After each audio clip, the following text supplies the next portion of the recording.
Hi everyone, welcome once again to my YouTube channel, Dr. Quesero TV, and to my Saturday shows in English, of course, as the Cheese Doctor. This is an open window to anyone who wants to learn how to make cheese, and I usually talk about something related to cheese making. And if you want to get your questions answered, you just post them here, and I will be answering your questions. So far, I haven't failed. I've been answering all the questions. And well, the idea is that you can come to my show and understand the cheese making process, how it works. And if you have any question, go ahead and ask whatever you want, and I will answer your question here. Okay.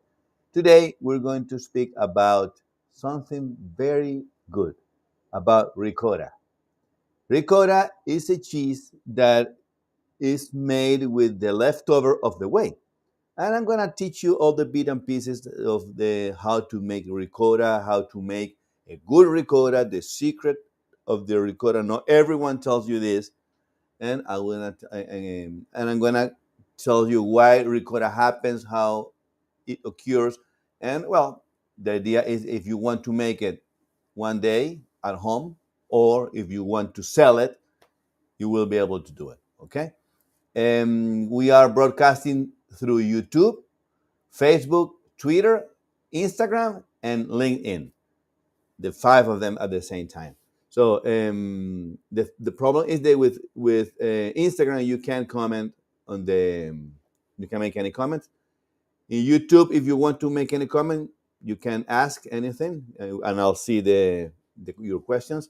If you are in Facebook, the same.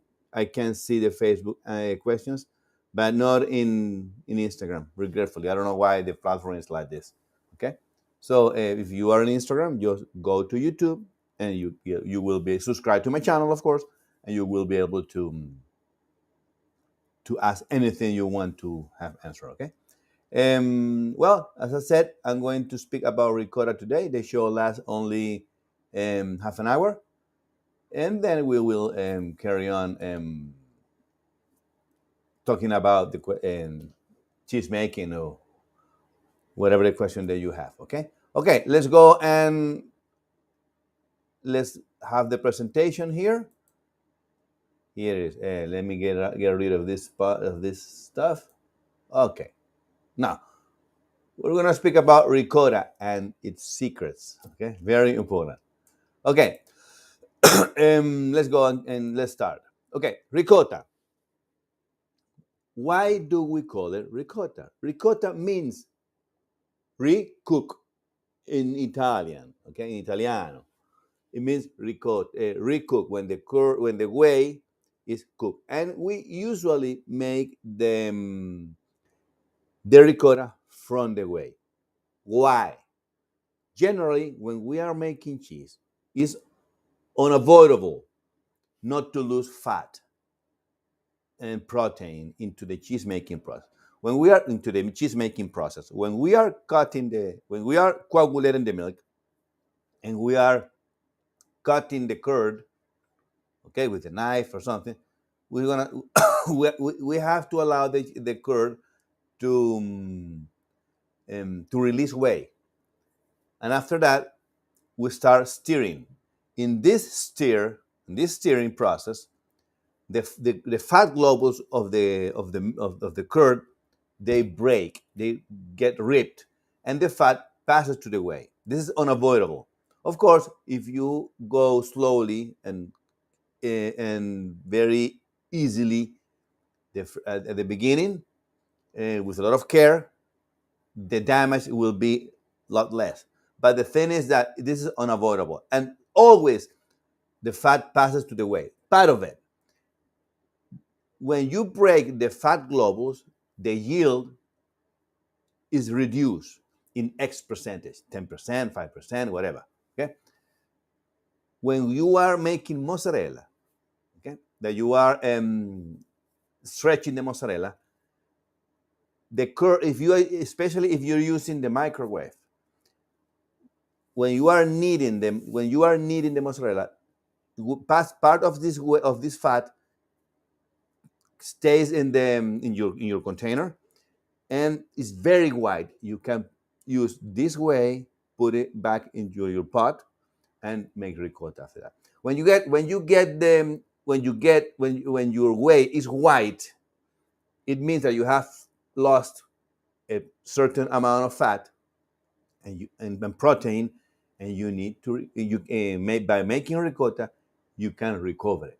So cheesemakers, when they are making cheese, what they do is they make cheese, and at the end of the process, if the whey is too white, they try to recover the investment or part of the investment, and they make ricotta, and they can sell two products. This is what is normally happening. This is what I do when I make cheese. When I make cheese, on my way, if mine is a little bit white or white, what I do is I make ricotta. How do you make ricotta? Very easy. You just put the ricotta in your pot or in your vat, heat them up, and you can heat them up, and the ricotta will pop up by itself. It will depend on the temperature that you are using. But you also can make ricotta by adding acid. And I'm going to explain you why this process happens like this. When you use heat and acid or both, you can make ricotta adding applying heat. You can make ricotta applying heat and acid, both. And the ricotta looks like this. The ricotta is a very fine cheese.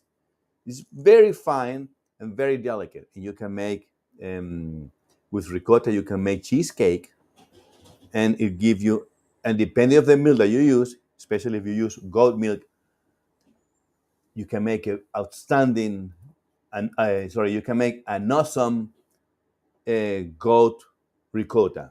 I tried once a cheesecake made with goat ricotta, and it was awesome. Okay, so okay, this is basically the process. Okay, now how is the process? What happens chemically?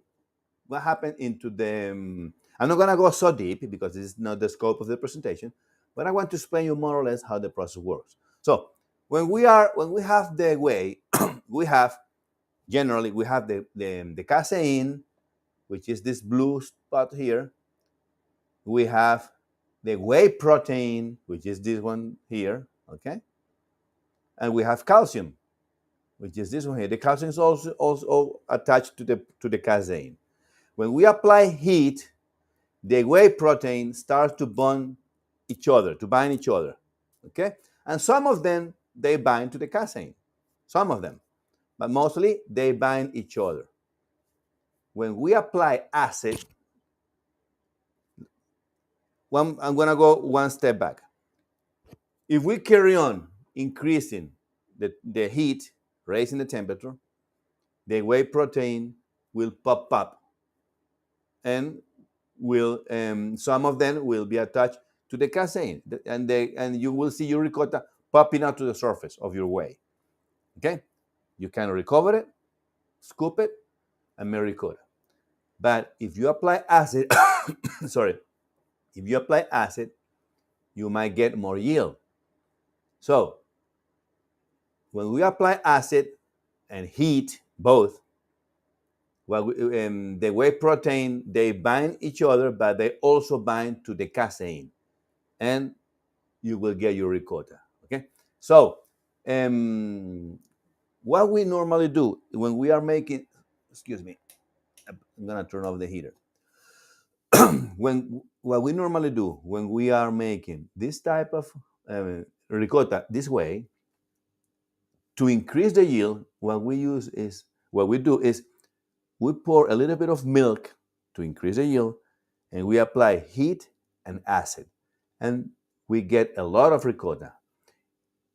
The other way around is if we only use whey. If we only use whey, okay, we get ricotta, but we get maybe 10%, I would say less than that, of the amount of liters that you use. For example, to put a number, if you use 100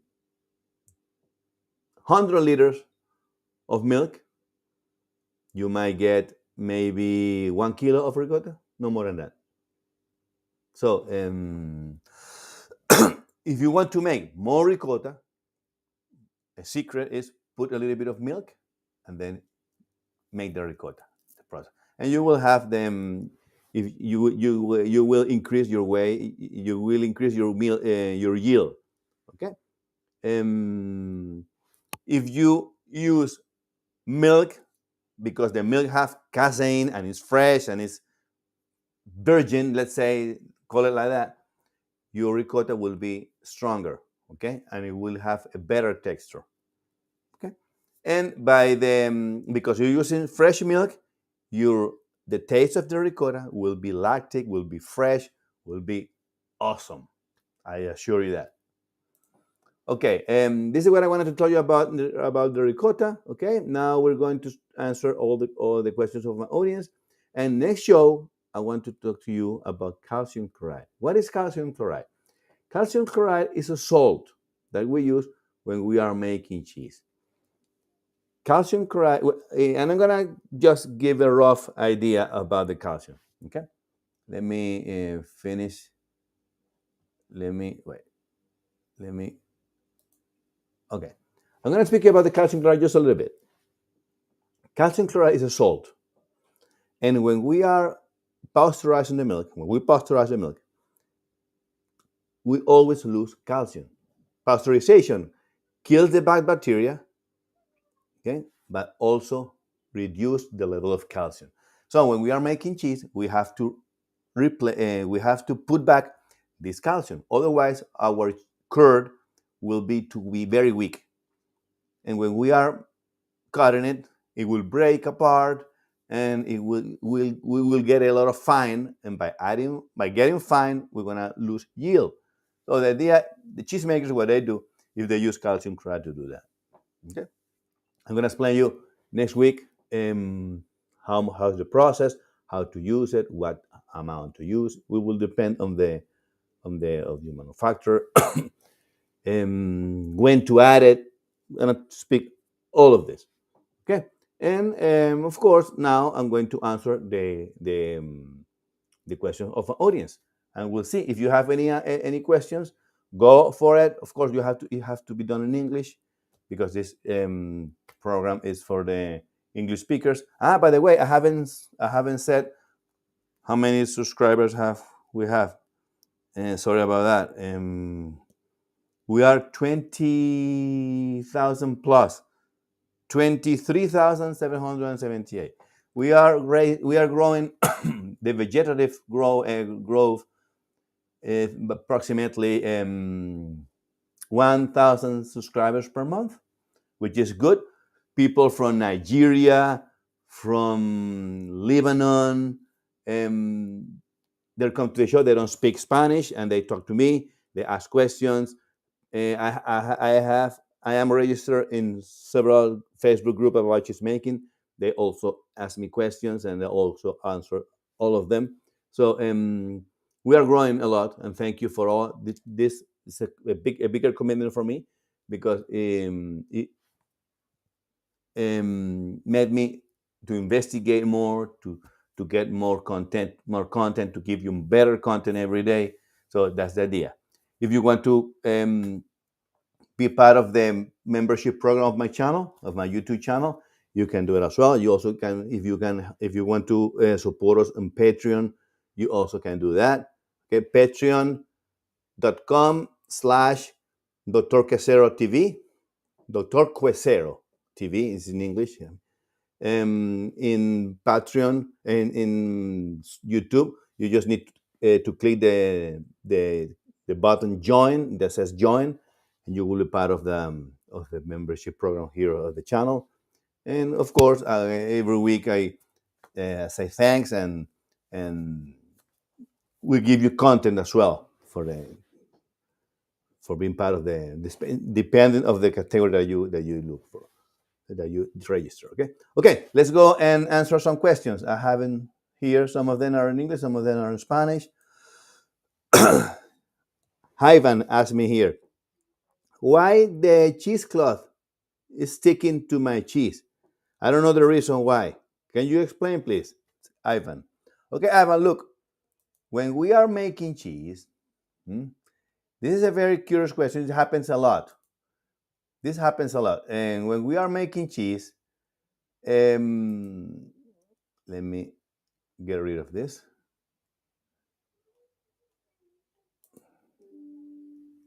Let me finish sharing the screen. Okay. When we are making cheese, the sometimes, and what we do is we put the cloth into the mold, put the cord inside, press it. Okay, fill the mold to the top, cover it with the cloth, put the follower, and press it. Okay. Sometimes the cheesecloth gets really stuck into the cheese, and to rip it off is very hard. This happened for a reason. This is and the reason is the acidity of the cheese and the acidity of the cheesecloth. How even if you don't believe it, the cheesecloth have a pH. Okay, and the pH of the cheese is way far away. Is way far from each other. So that's the reason mostly. To put a number, if your cheese is a pH, let's say 5, your cloth is pH 6.5. There's a big difference in pH. So that's one of the reasons. So, but you don't need to know the reason. You need to know how to avoid it, right? How to avoid it is very easy. You need to get your pH level pretty much the same. Doesn't have to be the same, but it has to be close. So, well, how to avoid it? Before you're making the cheese, spray your cheesecloth with vinegar. By spraying your cheesecloth with vinegar, you'll pretty much put in the same level of pH, and your cheesecloth will not attach, will not stick to the cheese, and then you won't have this problem. Another way to avoid it is when you are making the cheese. Okay, fill dress your mold, put your core in, press, and leave it for 20 minutes, 30 minutes, 1 hour. After that, take the cheese out of the mold or take the cheese out of the press and undress the mold, flip it, dress the mold again, and put back your cheese again and redress. In this way, you will not give time to the cheese to stick to the cheesecloth, and you won't have this problem. You can do that several times. I mean, it will be part of your pressing procedure. So you will wait half an hour. It will depend on the type of cheese that you are making. If you are making cheddar, you need to flip it many times. If you are making Parmesan cheese, you need to flip it many times. If you are making queso fresco, for example, just one or twice, just not much than that, no more than that. So it will depend on the type of cheese that you do or that you make. Okay, so it's not a biggie. what I do, what I do is I have a plastic cheesecloth. Okay, and I put it on the bottom of my mold. Put the curd, press, and then because this cheesecloth is plastic, it won't get attached. It doesn't stick to the cheese, to the bottom of the cheese, and then it will. I can unmold the cheese very easily because it's due to the fact that it's not attached to the mold, only to the cheese. The cheesecloth just, I mean, it's slide really easy out of the mold. So I don't have it in my cheese on my website, but I will put it. I will put it. So if you want it, you can have it. Let me put it. I have to prepare everything. I'm gonna tell my team to do it, and it's very cheap because it's only one layer. You don't need to dress the whole cheese, just the bottom. This is what I do. I don't dress the whole cheese. I dress only the bottom, and the finishing of the cheese is more professional. It's beautiful. Okay, and some molds have like the marks of the cheese. So without having the cheesecloth on the side, the cheese is very good. This is good for competitions because in competition, these molds are very good because your cheese needs to have the form of the mold, the texture. See, and it will give you points. A cheese with bad presentation will take away points from the competition. So this type of cheesecloth are very good. Okay. Okay. Elizabeth Orellana. Hi, Elizabeth. Sorry about that. I know that I understand what you're saying, but I would suggest go to my program in Spanish at 9:30 New Zealand time, 1 hour ago. Okay, so go to my show in Spanish, and I will be glad to meet you over there for sure. Okay, let's go with the other question. It says here, Kevin, what is the name of the thermostat? I made a video a while ago about how to make a cheesecake using an old fridge. As you know, when we are making cheese, we need to age our cheese. For that, we need a place where to age it. If we put it outside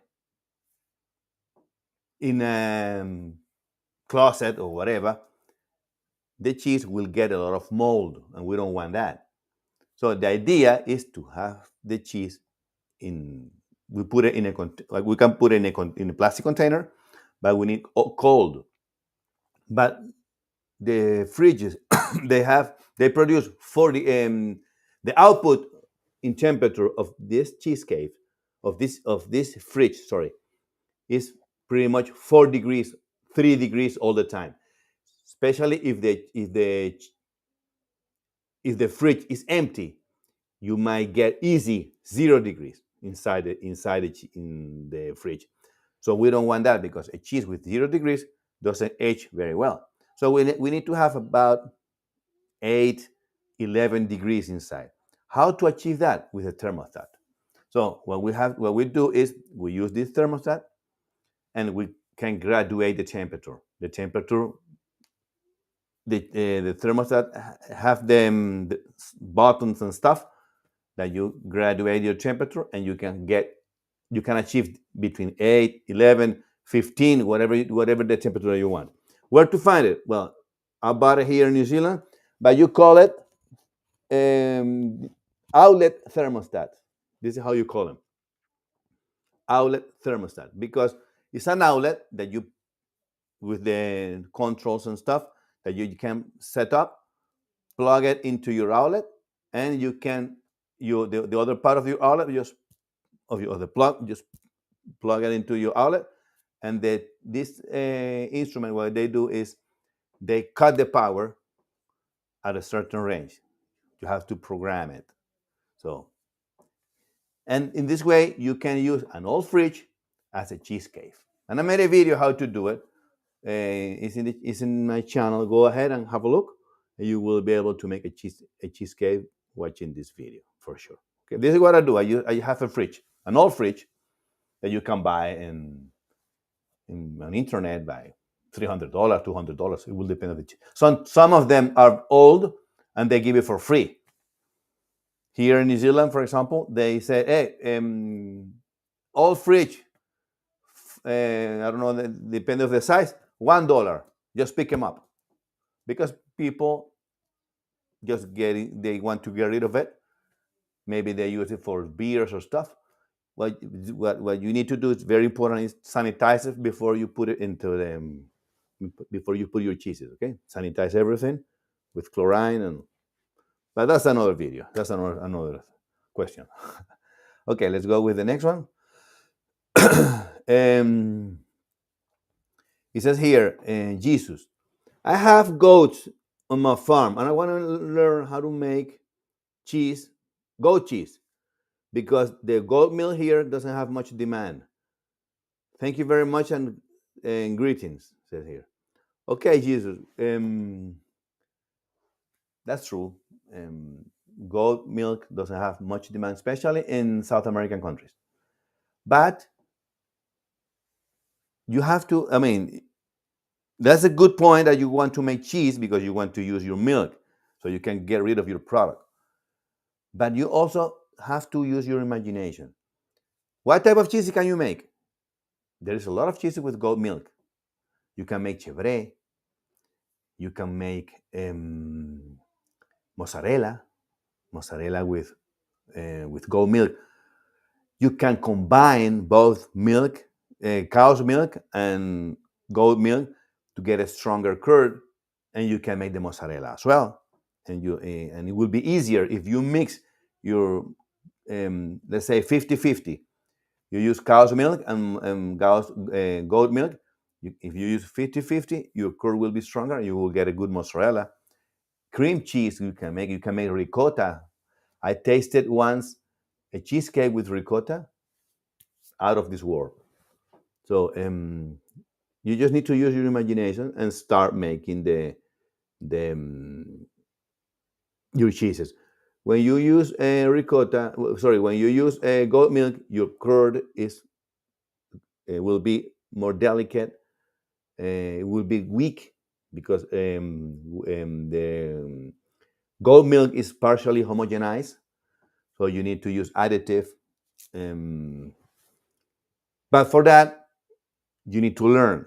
So if you don't know how to make cheese, my advice: get a course. I have a course, how to make ricotta. I'm gonna put you the link here if you want.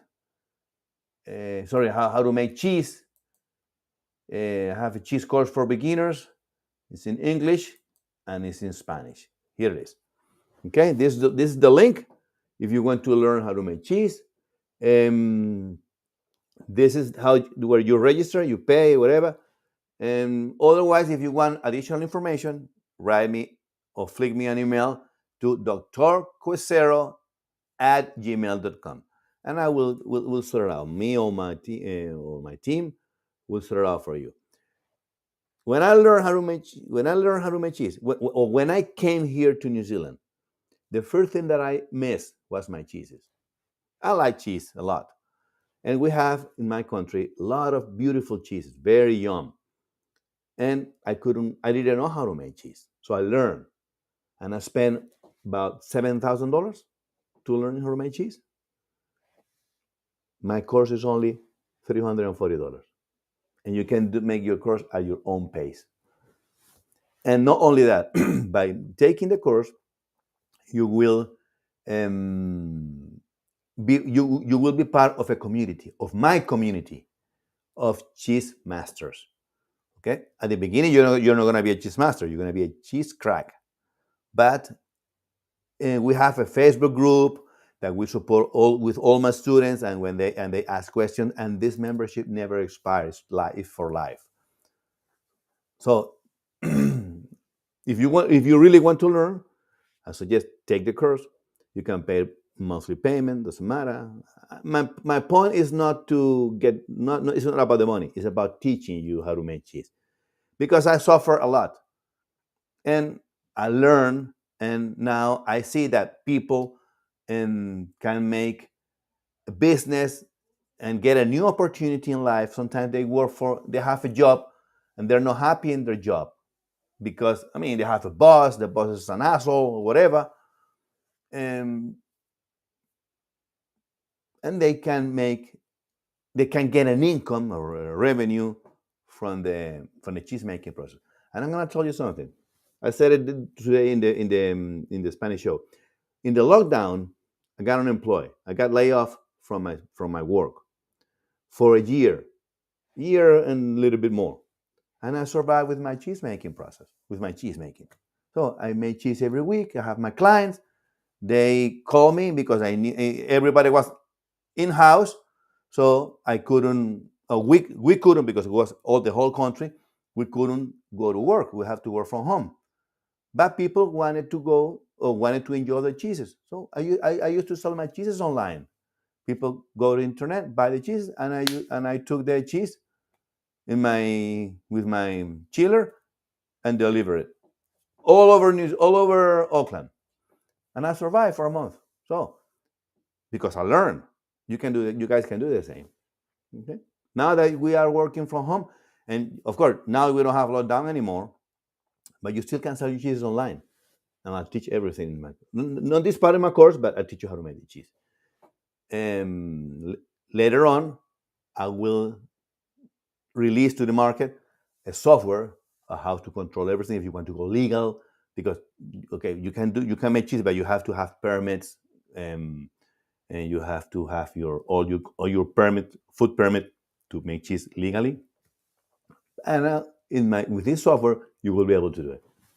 Okay, and beside that, you will have an online store that you can sell cheeses online, which is very good because this is what I do. This is what I do. I have my permits, I have all my system, and you can do the same. I'm going to replicate this process and put it make it available for everyone. Okay, okay. Let's go. We have 30 minutes. We're almost done. Let me answer another question. It says here, Celada. Hi, cheese doctor. How are you? I want to make cheese with raw milk, and I would like to know how much rennet do I need per liter of milk. Okay, this is a very good question, but I can give you this answer, and you know why? It's not because I don't know. It's because it will depend of your manufacturer. Each manufacturer, each manufacturer have a dose that is a bandwidth. You can use the low level or the high level. My advice, use the middle one. But you have to read your supplier's recommendations.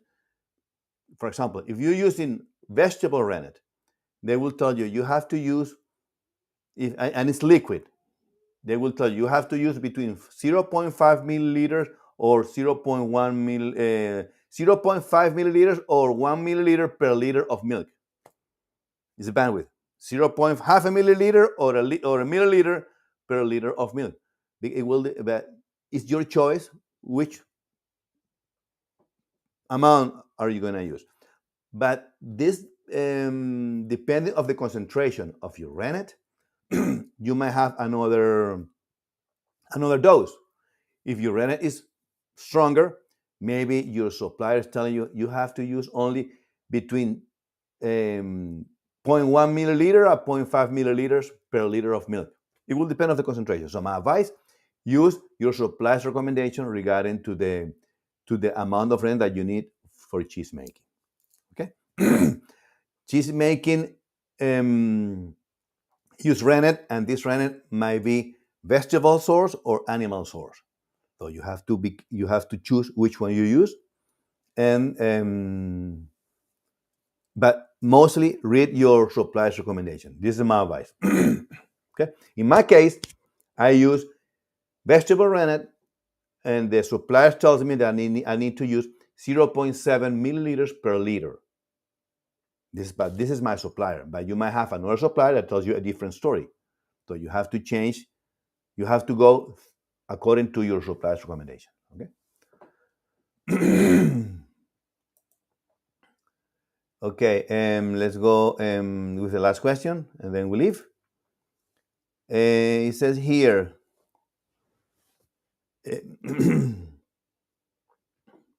Jogris. Hi, cheese doctor. When I make cheese, when I have to mix the rennet with the milk, if the milk is cold due to the weather, will it curdle? Will it coagulate the milk? Look, Jogris,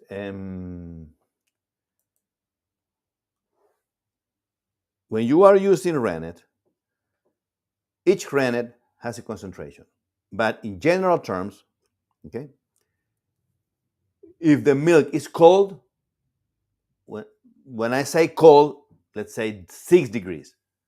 When it's cold, 5 degrees, your rennet will not work. Because rennet work between 25 and 40.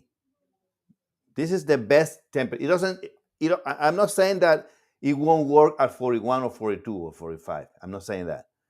The thing is that between 25 and 40, the Rennet works better. Okay. When you make cheese, you don't notice this difference. Anyway, so my suggestion: work with if your milk is cold at 6 degrees, your Rennet will not work. But if your milk is cold at 20 degrees, your Rennet might work. Yeah, it will work. 22 degrees, it will work. But if you notice that it doesn't work, heat the milk a little bit, and it will correct. Yeah? Your Rennet will coagulate your milk. So this is one tip that I'm giving you. So try to do it like this. Okay. Also, the level of acidity helps the rennet to coagulate the milk. Okay, more acid will help the rennet to coagulate. But if you have too much acid, your curd will be too wet and you won't release whey. So you need to be careful. Okay, so I suggest start with the temperature first. Okay, that's it. Thank you everyone for coming to the show. And this is the link for the cheese making course for beginners. I have another links here. If you want to have a look to my cheese book, this is the link, the Cheese Bible for Beginners. It only costs $1.5. So it's an ebook. It's in Kindle. So if you want to have it, go ahead, be my guest, and you're helping me to support the show. Okay, and let's go and leave. And now I'll see you next week. Remember, next week I will have another topic. I will speak about something else. But the most important is that you need to eat cheese, because life without cheese is like love without a kiss. See you, Nara. See you later next week. Take care. Quesitos en casa, fáciles de hacer son. El doctor Quesero te enseña con sabor. Quesitos en casa, fáciles de hacer son. El doctor Quesero te enseña con sabor. Quesos colombianos y venezolanos, todo hecho en tu casa, con sabor zuliano y calor humano. Los quesos en casa tienen vitaminas, rápidos de hacer, en cualquier cocina. Tan fácil como pelar mandarinas. Quesitos en casa, fáciles de hacer